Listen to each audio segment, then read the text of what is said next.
வணக்கம், நான் உங்கள் chef. Welcome back to chef Deena's kitchen. இன்றைக்கி நமக்கு மதுரையில் இருக்காங்க. இந்த வெயில் காலத்தில் வந்து நல்லா சூடு தெளிக்கிறதுக்கு ஒரு சூப்பரான ஒரு ரெசிபி, அதுவும் ஹெல்த்தியான ரெசிபி. அந்த ரெசிபி என்ன கேட்டிங்கன்னா, இந்த வெந்தய களி எப்படி பண்ணு சொல்லி கேட்டு தெரிஞ்சு போகிறோம். வெந்தயம் வந்து ரொம்ப குளிர்ச்சியானது.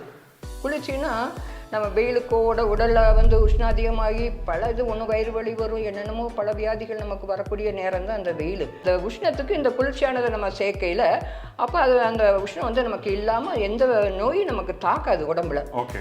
சின்ன குழந்தைலேருந்து பெரியவங்களுக்கு வரும் இந்த வெயில் தான் அவங்களால மழையை கூட தாங்கிடுவாங்க, வெயிலை தாங்க முடியாது. அந்த காலத்தில் என்ன செய்வாங்கன்னா, என்னென்ன அதெல்லாம் போக்குறதுக்காக ஒரு உணவுல ஒரு மருத்துவங்களை ஏதாச்சும் சேர்க்கணும்னு செய்வாங்க. அது முதலிடம் வந்து வெந்தயம். ஓகே, நல்ல விஷயம். இவங்க ஏகப்பட்ட விஷயம் நல்ல விஷயம் சொல்லி கொடுத்துருக்காங்க. அதுவும் பர்டிகுலராக பார்த்தீங்கன்னா, இந்த வெந்தயம் வந்து எப்படிலாம் குக் பண்ணோம், இந்த வெந்தயம் நம்ம சாப்பிட்றதுனால நமக்கு என்ன மாதிரி நன்மைகளாக இருக்குது. அறுசுவையில் ஒன்று இந்த வெந்தயம் கசப்பாக இருக்கும் பாருங்களேன். இந்த வெந்தயம் இனிப்பு, புளிப்பு, காரம், உப்பு இந்த நாளையும் நல்லா டெய்லியே எடுத்துக்கிறோம்.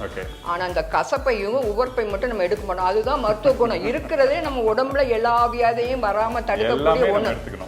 அதை இதை மட்டுமே ஒமிட் பண்ணுறனால தான் நம்ம பாருங்கள். அதில் வந்து வெந்தயம் வந்து கசப்பானது. இது வந்து முதலிடமாக நம்ம டெய்லி நம்ம யூஸ் பண்ணணும். ரெண்டாவது, இந்த வெந்தயங்கிறது நார்ச்சத்து உள்ளது, சுகருக்கு நல்லது சொல்லுவாங்க. இந்த வெந்தயத்தை சாப்பிடையில இது சாப்பிட்டோன்னா மலச்சிக்கல் இல்லாமல் போகும் நமக்கு. ஆமாம், பிளட்டை சுத்தப்படுத்தும், கழிவுகளை நல்லா வெளியேற்றிடும். இந்த வெந்தய களி எவ்வளோ நேரம் ஊற வச்சு அரைக்கணும், அது என்ன மாதிரி பக்குவத்தில் அரைக்கணும், அதுக்கப்புறம் எப்படி குக் பண்ணணும், இதில் சுடு தண்ணி ஊற்றுறாங்க, அது கடைசி நல்லெண்ணெய் ஊற்றுறாங்க, எதுக்கு இந்த மாதிரிலாம் பண்ணுற சொல்லி ஏகப்பட்ட விஷயம் நம்ம கேட்டு தெரிஞ்சுக்க போகிறோம். இந்த தண்ணி இப்போ நம்ம இதில் தண்ணி விட தான் செய்வோம். இப்போ இன்கேஸ் அதுக்கு வந்து பத்தலைன்னா அந்த பச்சை தண்ணி விடக்கூடாது. அப்போ அந்த சுடு தண்ணியை ஊற்றியில் அது நல்லா சீக்கிரம் வெந்து நமக்கு நல்லா களி நல்லா வெந்து கொடுக்கும். வெந்தயம் வந்து அந்த எப்படிங்கிற பிசு பிசு தன்மை அதிகம் இருக்கும். அது என்ன செய்யும், பாத்திரத்தை போய் ஒட்டிக்கிறோம். அது ஒட்டாமல் இருக்கிறதுக்கு இறக்கையிலையும் கொஞ்சம் நல்லா விட்டு அவங்க பாருங்க, கொஞ்சம் கூட ஒட்டாது. இந்த வெந்தயத்தை நீங்கள் மிக்ஸ் பண்ணுற பக்குவம் என்ன, அது வெந்துச்சா சொல்லி எப்படி செக் பண்ணுறது, இந்த மாதிரி ஏகப்பட்ட இன்ஃபர்மேஷன் கொடுத்துருக்காங்க. இப்படி ஒரே இடத்துல இப்படி நீ தான் எங்கிட்ட கட்டி முட்டியாக இருக்கும். அப்போ அப்படி ரொட்டேட் பண்ணையில் எல்லாம் ஒரே மாதிரி கட்டி முட்டி இல்லாமல் நீட்டாக சுற்றி கிண்டையில் கிடைக்கும். அது இல்லாமல் மிக்ஸ் பண்ணும்போது நல்ல வாசனை வருது. ஆமாம், வாசனை வருதா, நல்லா வெந்தய களி வாசனை வந்துருச்சா. அதாவது அந்த சூடோட இருக்கும்போது வந்து மிக்ஸ் பண்ணும்போது, அது பர்టిక్యులரா மிக்ஸ் பண்ணும்போது நல்ல வாசனை வருது. அதுக்காக இந்த களி என்ன சொல்லுவாங்கன்னா, சூடாக தான் சாப்பிடணும். ஓகே, ஆறி எப்பயும் சாப்பிடக்கூடாது. எந்த களியாக இருந்தாலும் சூடாக சாப்பிடணும். சின்ன பிள்ளைலாம் வந்து பொடி பண்ணினா சாப்பிடாதுங்க. அப்போ இந்த களி மூலம் நல்லா என்ன செய்கிறோம், இது வந்து அரிசி பருப்பு எல்லாம் செய்கிறோம். இந்த கசப்பு அவங்களுக்கு தெரியாது. அதில் நம்ம கருப்பட்டியும் சேர்த்து எண்ணெயெல்லாம் குழப்பி கொடுக்கையில் அந்த இனிப்பு இருக்குல்ல, பிள்ளை ஈஸியாக சாப்பிட்ருக்கோம். அந்த சின்ன பிள்ளைக்கு இதுக்கெல்லாம் வந்து இந்த நேரம் அம்மா அது இதுன்னு சொல்லிட்டு குழந்தைகளுக்கு இந்த வெயில் தாங்காமல் என்னென்ன அம்மைகள் விதவிதமாக சொல்லுவாங்க. அந்த அம்மா எதுக்கு வருதுன்னு அந்த ஒரு உஷ்ணம் அந்த பிள்ளைகளுக்கு.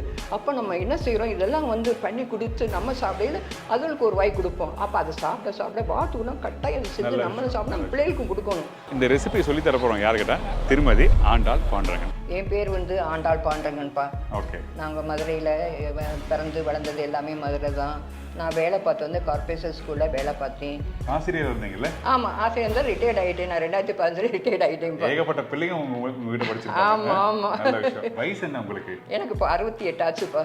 68 வயசு. ஆமாம், இப்போ வேலை பார்த்து இப்போ ரிட்டையர்ட் ஆகிட்டேன். இருந்தாலும் ரிட்டையர்ட் ஆகி நம்ம தெரிஞ்ச நிறைய சமையல் கலைகளை பற்றி மக்களுக்கு இப்போ உள்ள பிள்ளைகளுக்கெல்லாம் நிறைய விஷயங்கள் கற்றுக் கொடுக்கணும் ஒரு ஆர்வத்தில்.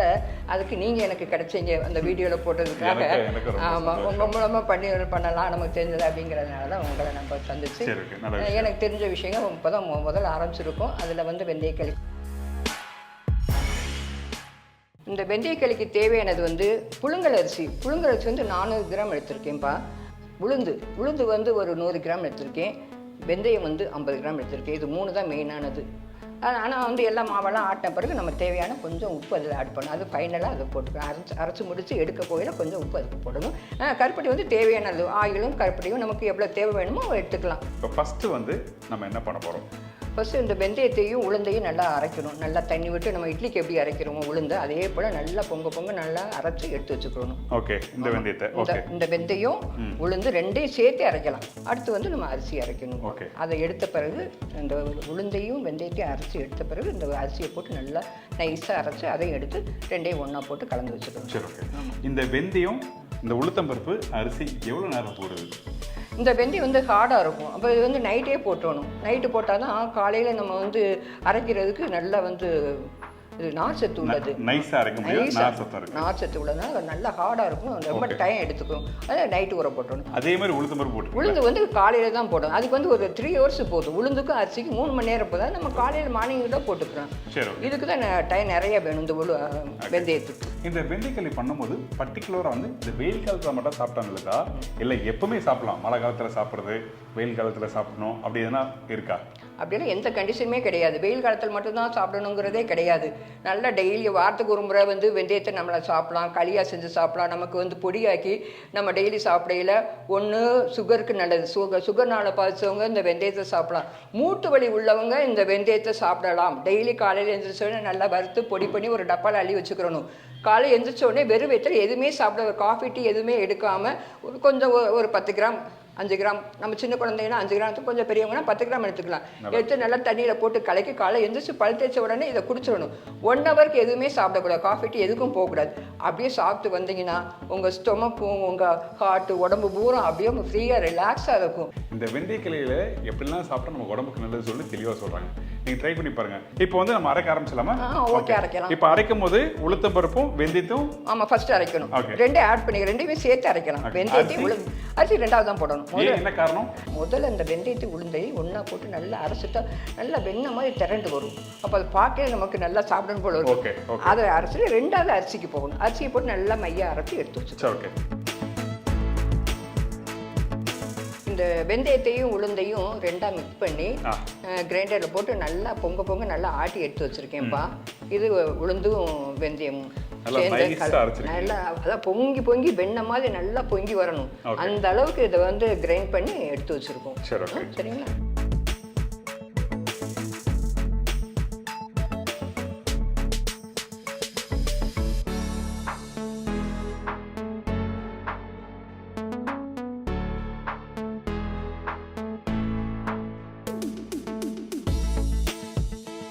இது வந்து பாருங்க நல்லா நைஸா பழுன்னு பாருங்க, மை மாதிரி அரைச்சு எடுத்து அப்படியே கீழே இறங்க நினைக்கிறேன். இந்த பாருங்க இந்த அளவுக்கு பாருங்க நைஸா இந்த மாதிரி நல்லா பழுன்னு அரைச்சு எடுத்து வச்சுக்கிறோம். ஓகே,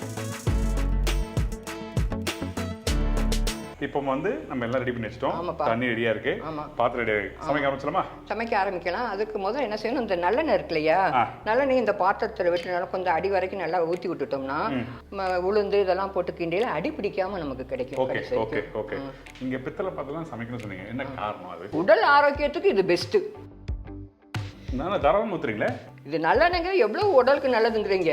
இது ஊத்த நம்ம உடம்புக்கு நல்லது. நல்லா இருக்கும். அந்தந்த ரெசிபிக்கு எந்த எண்ணெய் யூஸ் பண்ணுமோ அது மட்டுமே யூஸ் பண்ணாங்க.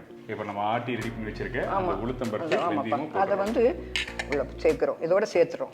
சரி, ஓகே.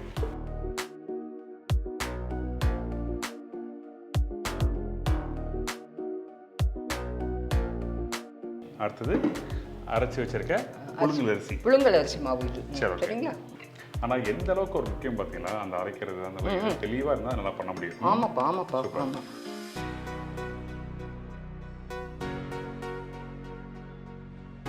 இப்போ இதில் கொஞ்சம் உப்பு தேவையான அளவுக்கு கொஞ்சம் உப்பை விட்டுக்கிறோம். அந்த கரண்டி துடுப்பு வேணும்னா கிண்டுறதுக்கு துடுப்புல தான் பண்ணுவீங்களா? ஆமாம், துடுப்புல தான் பண்ணணும். இது வந்து மரத்தாலானது. ஓகே. இதை கிண்டையில் நம்ம கை சூடாகாது. ஓகே, அதனால துடுப்பு யூஸ் பண்ணுறோம். ஆமாம், எளிதில் கடத்தி. இது மரங்கிறது எளிதில் வந்து சூடாக நமக்கு கொடுக்காது. எல்லாரும் வீட்டில் இருக்கும். ஆமாம், எல்லாமே மரம் தானேப்பா. அகப்பையெல்லாம் வந்து கரண்டி தானே போகிறது. அப்பையெல்லாம் அகப்பையில் தான் சோறு குழம்பு சாப்பாடு எல்லாமே மரத்தில் ஆனதானே அந்த காலத்தில் ஆதி காலமிலேருந்து எல்லாம் கொண்டு வந்தோம். இதை வந்து முதல்ல தண்ணியில் நினச்சிக்கிறோம்ப்பா. நினச்சிட்டு அந்த மாவு வந்து இதில் ஒட்டாமல் நல்லா கிண்டதுக்கு ஈஸியாக இருக்கும். அதுக்காக தான் தண்ணி நினைக்கிறோம் ஒட்டாமல் வரதுக்கு. ஆமாம், இது வந்து போய் ஒட்டிக்கிறோம். அப்போ அதை நம்ம எடுத்து விட்டுட்டே இருக்கணும். தண்ணி நினச்சிட்டோம்னா அது ஒட்டாமல் அப்படியே உள்ளேயே இருக்கும். இப்போ அடுப்பு ஆன் பண்ணி நல்லா அடுப்பை ஆன் பண்ணிட்டு நல்லா கிண்டி விட்டுக்கிட்டே இருக்கணும். ஏன்னா அரிசி இந்த உளுந்து வெந்தயம் எல்லாம் நல்லா வேகணும். அப்போ வேகணும்னா நம்ம அப்படியே விட்டுறக்கூடாது. இப்படி கிண்டி கொடுத்துக்கிட்டே அது வேகிற வரையும் இப்படி கிண்டி கொடுத்துட்டே இருக்கணும். ஏன்னா அடி பிடிச்சிரும். அதுக்கு வேகிறதுக்கு எவ்வளோ நேரம் ஆகும்? ஒரு 20 நிமிஷம் ஆகும். 20 நிமிஷம் ஆகும். சரி, ஓகே. ஸோ அப்போ கொஞ்சமாக எண்ணெய் விட்டு அப்படியே மிக்ஸ் பண்ணிட்டே பண்ணுறோம். தண்ணி விடணும். தண்ணி தான் அதுக்கு தேவை. ஓகே.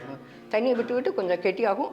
வெந்துடும், மறுபடியும் கொஞ்சம் தண்ணி. அப்போ நமக்கே தெரியும் அந்த மிதமானது வெந்து முடியவும் நிப்பாட்டிக்கணும். அப்புறம் எண்ணெய் விடணும் இறக்கையில். இப்போ நல்லா லைட்டாக கொதி வருது இல்லை? ஆமாம், இந்த நேரம் தான் கிண்டணும், விடாமல் கிண்டணும். இல்லைன்னா அடியில் கொஞ்சம் பிடிக்கையில் அந்த அடி பிடிச்ச வாடை வந்துடும். அப்போ அதுக்கு என்ன செய்யும், கொஞ்சம் சோம்பேத்தனை படம் கிண்டு விட்டுக்கிட்டே இருக்கும். Okay okay okay. தான் பாயிண்ட். அப்படியே கெட்டி ஆகுது. ஆமாம். ஓகே, மிக்ஸ் பண்ணுறது இப்படி தான் மிக்ஸ் பண்ணிட்டே இருக்கணும், ரைட்டா? ஆமாம், இப்படி விட்டுட்டோன்னு வச்சுக்கோங்க, இங்கே வந்து கீழே அனல் விழுக விழுக என்னாகும், அடியில் பிடிக்க ஆரம்பிக்கும். ஆனால் நம்ம எண்ணெய் விட்டுருக்கோம், அப்போ பிடிக்காது தான். இன்னும் நம்ம கொஞ்சம் கேர்ஃபுல்லாக கிண்டி விட்டுட்டே இருந்தோம்னா அதுக்கு சான்ஸ் இல்லாமல் நல்லா கரெக்டாக கிடைக்கும் நமக்கு. Okay okay. இப்போ இந்த சுடு தண்ணி எப்போ யூஸ் பண்ணுவோமோ, இப்போ இந்த கெட்டியான டைமில் யூஸ் பண்ணுவோம் இல்லை கடைசியாக யூஸ் பண்ணுவோமா? கெட்டியான பிறகு தான் விடணும். ஓகே. இதுக்கு தண்ணி பத்தல நமக்கு தெரியும். கெட்டியாச்சுன்னு என்ன அர்த்தம், அதுக்கு தண்ணி கிடைக்கல பத்தலை அப்படின்னு, அப்போ மறுபடியும் கொஞ்சம் விடணும். கொஞ்சம் நல்லா அப்படியே அந்த கெட்டியானதை எடுத்து காமிங்களேன். ஓகே, இந்த மாதிரி வரணும். இந்த மாதிரி வரணும். ஓகே, இந்தாங்க சுடு தண்ணி. கொஞ்சம் சூடாக இருக்குது. தண்ணி ஊற்றி அப்படியே நல்லா மிக்ஸ் பண்ணுறோம். அதுக்கு தேவையான தண்ணி அந்த சுடு தண்ணி விடையில் மறுபடியும் நல்லா வேகும். சரி, ஓகே. விட்டு விட்டு வேக விடணும். முதல்ல நிறைய விட்டுட்டோம்னா களி மாதிரி கிடைக்காது, கூழ் மாதிரி ஆயிரும். ஓகே. ஆமாம், அதுக்காக தான் அளவாக தண்ணி விடணும்னா பார்த்து கொஞ்சம் பக்கத்தில் வச்சு கொஞ்சம் இந்த மாதிரி அதுக்கு தேவையான விட்டுக்கிட்டே இருக்கணும். அதான் சரி, ஓகே. இப்போ இந்த எண்ணெய் எப்போ யூஸ் பண்ணுவோம், கடைசியாவா இப்பயா? இறக்கையில் ஊற்றணும். எல்லாம் நல்லா ஆயிப்போச்சு, நல்லா வெந்து பதமாக கிடச்சிருச்சு அப்படிங்கிற இறக்க போகிறோம் அப்படிங்கிற மறுபடியும் கொஞ்சம் எண்ணெயை விட்டுட்டு இன்னும் நல்லா அல்வா மாதிரி கிடைக்கும் நமக்கு. Okay, right. தண்ணி ஊற்றின பிறகு அப்படியே கொஞ்சம் லூஸ் ஆகுது, டைல்யூட் ஆகுது. சூப்பர். அதாவது ஃபஸ்ட்டு கெட்டியாக இருந்தது, அந்த கெட்டியான தன்மை வந்து தண்ணி ஊற்றின பிறகு கொஞ்சம் லைட்டாக லூஸ் ஆகுது. ஓகே, இப்போ அப்பப்போ கொஞ்சம் தண்ணி ஊற்றி நம்ம அப்படியே குக் பண்ணுறோம். இப்போ இது வேகிறதுக்கு ஒரு 10 நிமிஷம் டைம் இருக்குமா? ஆமாம், 10 நிமிஷம் டைம் கொடுக்கணும். ஓகே, இப்போ வேகிறதுக்கு ஒரு 10 நிமிஷம் டைம் ஆகும். வேகட்டும். நீங்கள் வீட்டில் பண்ணும்போது அதே மாதிரி கொஞ்சம் கொஞ்சமாக தண்ணி ஊற்றி நீங்கள் பண்ணலாம்.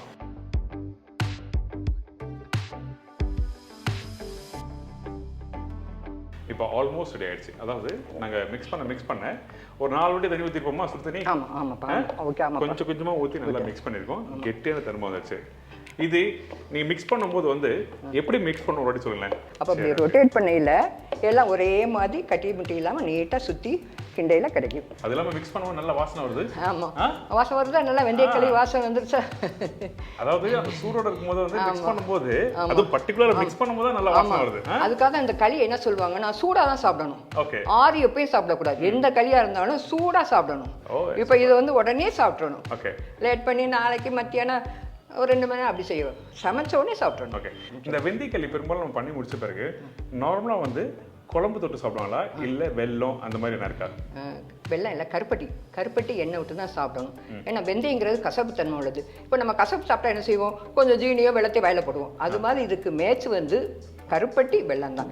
ஓகே. குழம்பெல்லாம் ஊற்றினா சாப்பிட நல்லா இருக்காது, சாப்பிட முடியாது. இனிப்பா இருக்கையில சாப்பிட்டுக்கலாம். அதுக்காக தான் பயன். சரி, எப்படி செக் பண்ணுறது, என்ன பக்கம் ரெடி ஆயிடுச்சுன்னு எப்படி செக் பண்ணுறது? இப்போ இந்த கொஞ்சம் எடுத்து காமிக்கிறேன் பாருங்க. இப்போ எடுக்கையில் பாருங்களேன். ஓகே. இந்த ஊர்த்த வருது பாருங்க, எப்படி நல்லா வெண்ணெய் மாதிரி. இதுதான் பக்குவம். இந்த கையில ஒட்டாத பக்குவம் மாதிரி கையில ஒட்டாது. இப்படி பார்த்தா உங்களுக்கு வெண்ணெய் மாதிரி இருக்கு பாருங்க. எனக்கு இப்போ நீங்க தண்ணியில தொட்டிங்கல்ல, எதுக்காக தொட்டு அப்படி எடுத்தீங்க, என்ன காரணம்? இந்த கையில ஒட்டாது. கையில ஒட்டாது. அப்ப வீட்ல செக் பண்ணா தண்ணியை தொட்டு எடுத்தா நம்ம கையில ஒட்டாது. கொஞ்சம் சூடாகவும் இருக்கும் இல்லையா, அந்த சூடுக்கு நமக்கு வந்து அந்த தண்ணியை தொட்டு உருட்டையில கையில ஒட்டினா அந்த சூடும் நிற்கும். சரி, எனக்கு கொஞ்சம் கொடுங்க, அந்த கருப்பட்டியும் நல்லெண்ணெய் ஊற்றி கொடுங்க. கொஞ்சம் அதில் நல்லெண்ணெயை விட்டு கிண்டி உங்களுக்கு கொஞ்சம் டேஸ்ட். நல்லெண்ணெய் கொஞ்சம் ஊற்றணும். ஆமாம் ஆமாப்பா. நானே ஊற்றலாமா? ஊற்றுங்க. இந்த அளவுக்கு போதுமா? போதும். ஓகே, மிக்ஸ் பண்ணுங்க. இப்போ அந்த பாத்திரத்திலே ஒட்டல பாருங்க, ஒரு துளி கூட இறக்கையில் அதுக்கு அந்த நல்லெண்ணெய் விட்டோம்னா இல்லைன்னா பாத்திரத்தையும் போய் அப்படியே நல்லா ஒட்டிக்கிறோம், பிசுன் மாதிரி ஒட்டிக்கிறோம். அதாவது நீங்கள் கடையில் பார்த்தீங்கன்னா இந்த அல்வாலாம் பண்ணும்போது ஸ்வீட்ஸ் பண்ணுவாங்கல்ல, அப்படி கொஞ்சம் நெய் கடைசியாக ஊற்றி மிக்ஸ் பண்ணும்போது என்ன ஆகும்னா அப்படியே உருண்டு வரும், அந்த மாதிரி வருது. சூப்பராக இருக்குமா? ஆமாப்பா. இப்போ டேஸ்டிங் பார்த்தலாமா? ஓகேப்பா, பண்ணலாம். அதுக்கு முன்னாடி வந்து லாஸ்ட் டைம் வந்து உங்கள் மகன் வந்து எனக்கு வந்து அந்த பூரி எப்படி பண்ண சொல்லி கொடுத்தாங்க. சரிங்களா? அந்த டைமில் அந்த பெருங்காயத்தை பற்றி விளக்கமாக சொன்னார். இப்போ அந்த பெருங்காயம் இன்கேஸ் யாரை கான்டாக்ட் பண்ணால் இப்போ இந்த இடத்துல நம்பரும் தரலாமா? எங்கள் பெருங்காய கம்பெனி, அது நேம் வந்து அலமு பெருங்காயம், மதுரையில் இருக்குது. இதை வேண்டவங்க நான் சொல்கிற நம்பரில் கான்டாக்ட் பண்ணலாம். 9677779456. இது எங்கள் கம்பெனியோட நம்பரு. யார் வேணாலும் எவ்வளோ வேணாலும் இந்த நம்பருக்கு கால் பண்ணிட்டீங்கன்னா நேரடியாக உங்கள் வீட்டுக்கே வந்து கொரியர் மூலமாக கிடைக்கும். ரொம்ப ரொம்ப நன்றி. ஒரு அருமையான களி எப்படி பண்ணி சொல்லி கொடுத்துருக்கீங்க, அதாவது வெந்தய களி எப்படி பண்ணி சொல்லி கொடுத்துருக்கீங்க. ஏன்னா இந்த மாதிரி பக்கம் ஏகப்பட்ட இன்ஃபர்மேஷன் கொடுத்துருக்கீங்க. வெந்தயம் எதுக்காக சாப்பிட்றோம், இந்த வெயிலுக்காக சாப்பிட்டா நல்லதா இல்லையா சொல்லிட்டு ஏகப்பட்ட விஷயம் சொன்னீங்க. அந்த அளவுக்கு பிரமாதம், எனக்கு நிற்க முடியல. இங்கே பாருங்க, எனக்கு ஃபர்ஸ்ட் சீக்கிரம் கூட எனக்கு. ஓகே, இப்படி எடுப்பீங்களா? ஆமாம், இப்படி தான் அந்த கரண்டியில். ஓகே.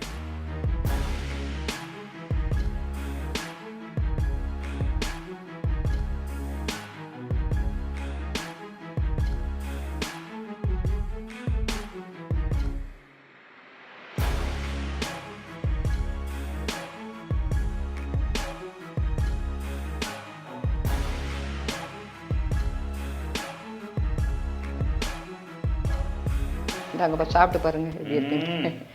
இதை நல்லா அப்படி ஓரமாக இந்த இப்படி தொட்டு இதில் இப்படி நல்லா உருட்டி விட்டு. சூப்பர். சொல்லுங்க. அதாவது தேவாமிர்தம் மாதிரி இருக்கும். பிரமாதம் பிரமாதம், எக்ஸலண்ட். எங்கள் அம்மா எப்பவுமே இந்த சாம்பார் பருப்பு உருண்டை சாதம் மிக்ஸ் பண்ணி தருவாங்க சின்ன வயசுல. அதே மாதிரி உங்ககிட்ட சாப்பிட்ருக்கேன். எங்கள் அம்மா ஞாபகம். நீங்களும் எங்கள் அம்மா வயசுல தான் இருக்கீங்க. ரொம்ப ரொம்ப நன்றிம்மா. சரி, ரொம்ப நன்றிப்பா. தேங்க்ஸ்ப்பா. பிரமாதமான ஒரு ரெசிபி. அந்த ரெசிபி பார்த்தீங்கன்னா அந்த வெந்தயக்களி ஃபர்ஸ்ட் சாப்பிடும்போது நல்லெண்ணெய் ஊற்றி திரும்பி சாப்பிடும்போது கொஞ்சம் லைட்டாக கசப்பு வந்து. ஆமாம். இப்போ அந்த கசப்பு ஒன்று தெரியல, சூடோட சாப்பிடணும். அது ஆமாம், சூடாக சாப்பிடணும். சூடாக சாப்பிட்டா நல்லா நல்ல விஷயம். ஒரு ஃபேண்டாஸ்டிக்கான வெந்தயக்களி எப்படி சொல்லி கொடுத்துருக்காங்க. கண்டிப்பாக ட்ரை பண்ணி பாருங்க. இந்த மாதிரி ஒரு நல்ல ரெசிபி உங்களுக்கு கான்ஃபிடன்ஸ் சொல்லிட்டு தான் ஒரு ஊருக்கு ஸ்பெசிஃபிக்காக நான் தேடி போய் அந்த ரெசிபி எப்படி பண்ணாலும் சொல்லி கொடுத்துருக்காங்க. நம்ம சேனலில் ஃபோன் நம்பர் கொடுத்த உடனே வந்து இவங்க வாட்ஸ்அப் பண்ணாங்க. அதனால இவங்களை தேடி வந்து நான் ஷூட் பண்ணியிருக்கேன். அதே மாதிரி இப்போ திருப்பியும் உங்களுக்கு ஜீனாஸ் கிச்சன் நம்பர் தரும் 9445113135. இந்த நம்பருக்கு உங்கள் வீட்லேயும் யாராவது இந்த மாதிரி ஒரு நல்ல ரெசிபி பண்ணுறாங்க அப்படி எதுனா டெஃபினட்டாக ஷேர் பண்ணுங்கள். நான் உங்களுக்கு கால் பண்ணுவேன். உங்கள் வீட்டுக்கு வந்து நானும் ஷூட் பண்ணுவேன். 4 பேருக்கு நல்ல விஷயம் தெரிய வரும். ரொம்ப நன்றி. நன்றிங்க. ரொம்ப நன்றி. Thank you so much. ஒரு அருமையான ரெசிபி. ரொம்ப ரொம்ப சந்தோஷம் உங்களை சந்திச்சு இன்னைக்கு பண்ணது. அதுவும் இந்த பயங்கரமான வெயிலில் வேற கொட்டி நல்ல ஒரு அருமையான ரெசிபி சொல்லி கொடுத்துருக்கீங்க. நன்றி. நன்றிப்பா. ரொம்ப நன்றிப்பா. நீங்கள் வந்து எங்களுக்காக இவ்வளோ கோஆப்ரேட் பண்ணி வீடியோக்காக எல்லாம் எங்களை நுக்கி வச்சு எல்லாம் பண்ணி கொடுத்துருக்கேன். அதுக்கு நான் உங்களுக்கு தான் தேங்க்ஸ் சொல்லணும். ஆமாம். அதே மாதிரி இன்னொரு நாள் இன்னொரு ஊரில் ஒரு புது ரெசிபி செஞ்சுக்கிறேன். நன்றி, வணக்கம். See you. Bye. Take care.